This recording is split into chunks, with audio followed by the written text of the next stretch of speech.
Climate. Okay, good. Yep. Climate. Oh, so relieved. Thank you, Robert. You're welcome. We'll check in with you in just a little bit. Now we're going back to our mom squad again because we're talking about the tweens.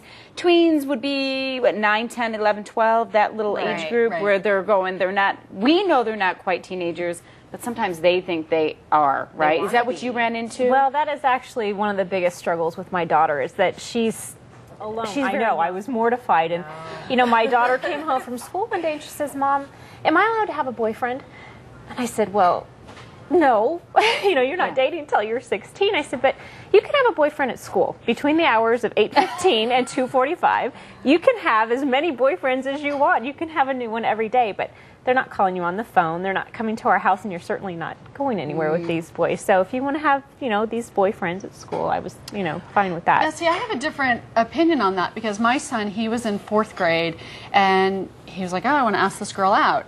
I was like, all right, well, what does that mean? Well, we try to get on the same soccer team at lunch and, you know, stuff like that. And I was like, all right, well, I said, that's fine, but we're gonna teach you some rules. So at a younger age, when they're still listening to us, I was able to say, well, this is how you approach her father when you go to the door. You shake his hand, but you do. And you thank his mother if she invites you over for lunch or dinner or something like that. So at an age when they are young enough that they're still kind of listening, I've already tried to set some ground rules, and you can talk on the phone, but your door stays open. You know, it's at an age where they're just trying to figure it all out. So I'm going to start well, the to difference set the ground. is he came to you, and I don't know about your son, Janelle. He's 10 as well, He's right? 10. He'll he be 11 came to you in to say, December. I want to ask a girl out. Where like my son wouldn't even think about doing that. So do I get into that now or wait till he's ready? Did you do that with yours? Well, I mean, it kind of depends on what level they're at. Dion at one point came home and said, there's this girl who likes me, and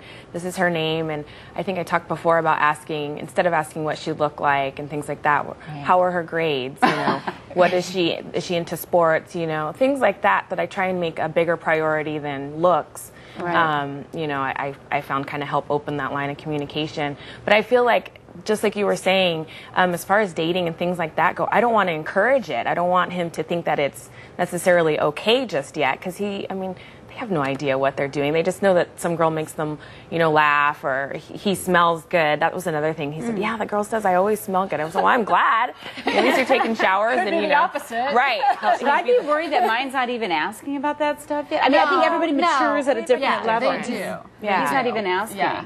But it's good when the door opens, instead of you go, no, you're not doing that. Right. I mean, but maybe your daughter, you know, she's at a different age, a different level, too. You got to kind of play. And she's a girl. And it's a girl, which is... And you have a daughter, too. You have both. Right. And Do so we treat them differently? Absolutely. Oh. Well, Lisa? Not really. No, my so. daughter, she had a boyfriend just at the very end of school, so that was the end of 4th grade. 4th grade. Yeah, and it was the same kind of thing. I was like, all right, well, let's have Parker come over to our house and, you know, have dinner with us. This way I get to know Parker better. And, you know, she's not ready to say, hey, can I go hang out at the mall for 3 hours with Parker's like, well, no, but we can swim, and they call themselves boyfriend, girlfriend, but it's just like another friend, really. Yeah, I mean, think we're before not the daggers come out at Lisa, we should probably explain that this boyfriend date, if you're not letting them go off by themselves, you're having them over as like a play date, you're there. It's kind of what it is. Right. I can feel like people are going, what, at 4th grade? But yeah, you're saying if this is a friend, a special friend, he can come over, but you know, we'll monitor it. My stomach's turning. Well, we've had. I can feel the tension in the room. Thought I'd kind of. I'm just so not ready for that yet. Right. That's a big. All right, we'll continue this conversation in just a little bit. We'll let everybody.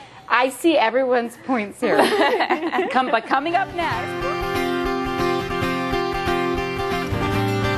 They're not little kids anymore. They're not quite teenagers. The tweens are a time of mixed emotions and hormones, that's for sure. So here to talk about it is our mom squad, Lisa Ross, Lisa Vandenberg, and Janelle Bradley. It's good to see all of you ladies here. Thank you so much. Yeah, Lisa, Janelle. Janelle, I'll start with you since you're the only one who doesn't have a name. Lisa, it's a tough stage. And Lisa, you brought some books, and I like the titles of them, actually. Yeah, they're awesome. And I guess the biggest thing that we do with like the books and stuff is we want them to hear it from us first. Right. So even if we're, you know, maybe talking to them about something maybe before they're exactly ready, I would rather them hear it from me first. And so then it sparks other conversations. So one time a month for an hour, my son gets together with my or my husband gets together with my son, and then he gets together with my daughter. Like, and then I do the same. You know, my son and my daughter, 1 hour every month.